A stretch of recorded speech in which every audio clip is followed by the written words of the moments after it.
All right, guys, we're back here again. This is Austin Linney with Construct Your Life. Back here with a little quick episode on a Wednesday. Today what we're going to talk about is new investors, how you get started, tips I can give you, books you can read.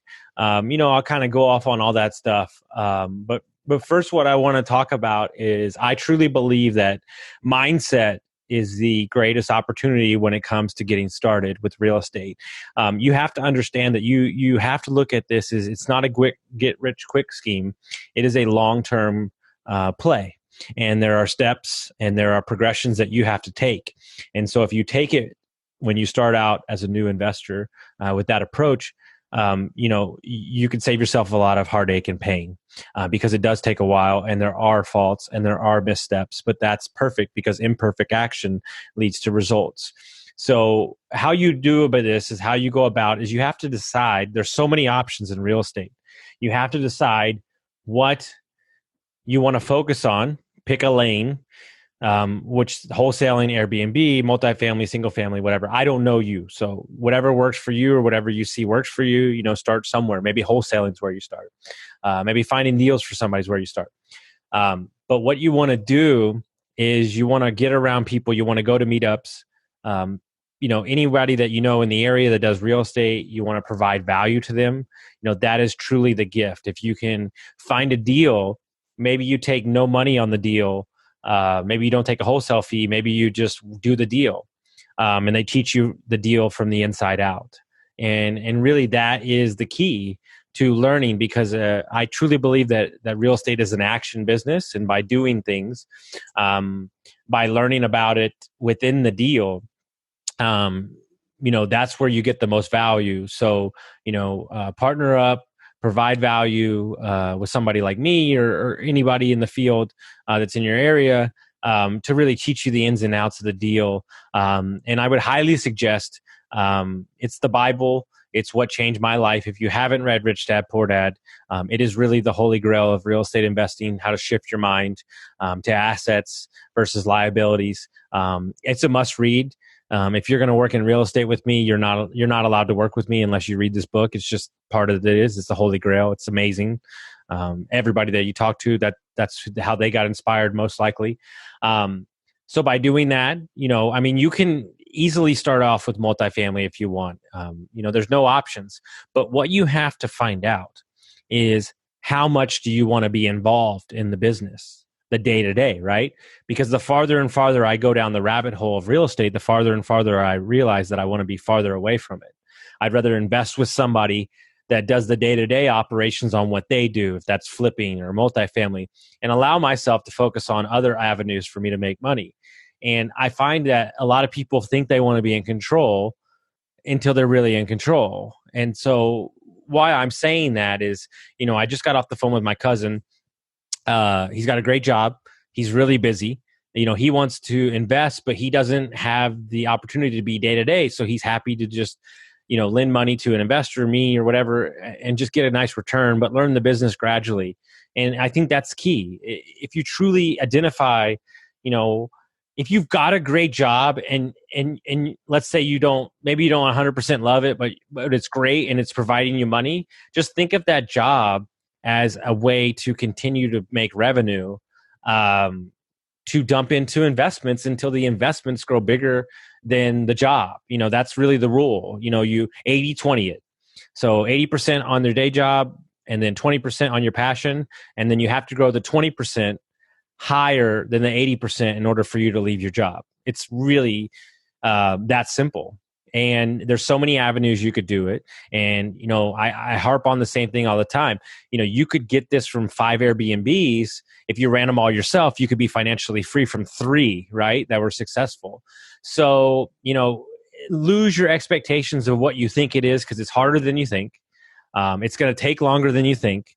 But through that, you can really, no pun intended, construct a life where you can have the freedom with your kids or have the capacity to do other things. So, I'll just go over my top 5 things for real estate investors when you're starting off. Read Rich Dad, Poor Dad. That's number 1 on the list. And then, number 2 is go to meetups.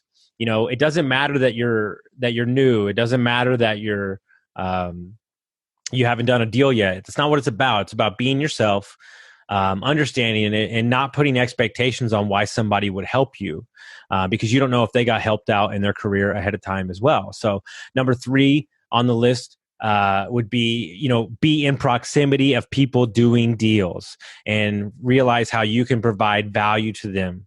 And then the 4th thing I would suggest is drive around. I cycle a lot and I'm always looking at real estate.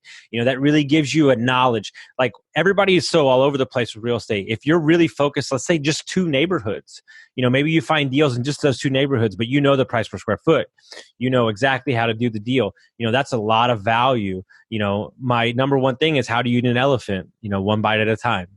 And so I think everybody gets shiny object syndrome when they start in real estate, and they're flying all over the place and they're getting nowhere, because, you can be busy, but you could not be going anywhere for sure. And then number 5 is just be humble.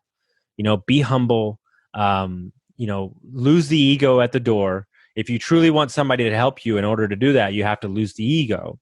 And so that's what I'm going to move to in the rest of this talk, is mindset. And you have to ask yourself, what you want out of it. It's really that simple. Because it's going to change, and you might start off buying a house. You might start off wholesaling 2 houses, and then you might move into multifamily, where you got your sea legs under you with single family. But everybody has their own opinion, so you can't fall on the fault line for everybody, because it doesn't matter. It really matters what your life is, and whatever that looks like is fine. And when I started out, I wanted 5,000 Airbnbs, and I got up to like 30. And I was like, no, I don't want that at all. This is kind of crazy. So, like, how do I get 10 producing Airbnbs, right? Because that's the true key, is producing assets on net profit.